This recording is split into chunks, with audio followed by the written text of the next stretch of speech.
and I don't care how cold it is. Dangerous deep freeze. Wind chills as low as 45 degrees below zero. Struggle over spending. I am pleading with my colleagues. We must avoid a shutdown. Good morning. I'm Steve Kazin. And I'm Matt Piper in Des Moines, Iowa, with the CBS World News Roundup.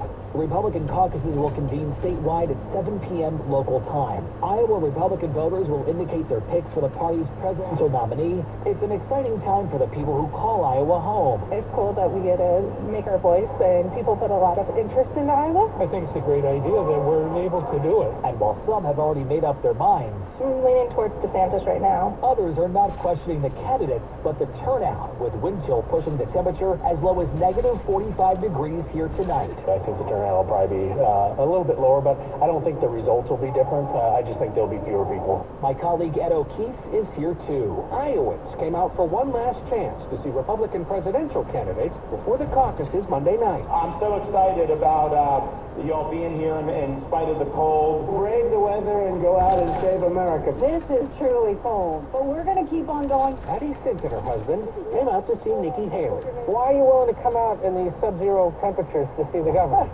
Because we are undecided. The frozen temperatures forced former President Donald Trump to scrap most of his weekend schedule. He spent Sunday visiting firehouses and demanding supporters show up today. You can't sit home.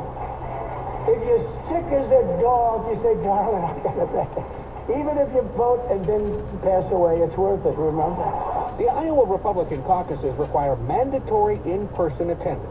Your vote matters. Only registered Republicans can participate. This is our chance in Iowa to make a difference. Carla Succo is among the newcomers. A former independent, she registered Republican and plans to vote for Haley amid concerns about Trump. Just dress warm, and that's not a big deal to me. No matter the outcome, this is how Jeff from Des Moines sees it. In general, what's your hope for this year, politics-wise? To be over? Candidates started converging here during the Iowa State Fair last August. Steve? Well, Matt, the latest polling in Iowa has Trump far ahead of his GOP rivals in the state, with Nikki Haley and Ron DeSantis in a scramble for second. Our latest CBS News YouGov poll shows how those three do in individual showdowns with President Biden. Deputy Director of Elections and Surveys Jennifer DePinto. It's Haley who does best against Mr. Biden. Haley leads him by 8 points. DeSantis leads him by 3 points, while Trump leads President Biden by 2 points. Iowa is just one of several states in the nation's midsection with below-zero temperatures and dangerous wind chills. CBS's Omar Villafranca says there are extreme conditions in other states, too. Millions are hunkering down and trying to stay warm as an Arctic blast bears down on several parts of the country. In Oregon, strong winds reported to have reached 83 miles per hour. Parts of Maine's coastline saw record-breaking flooding, resulting in high tide that left streets underwater. In Texas, residents weren't taking any chances, leaving shelves at grocery stores empty. A big concern is the state's power grid.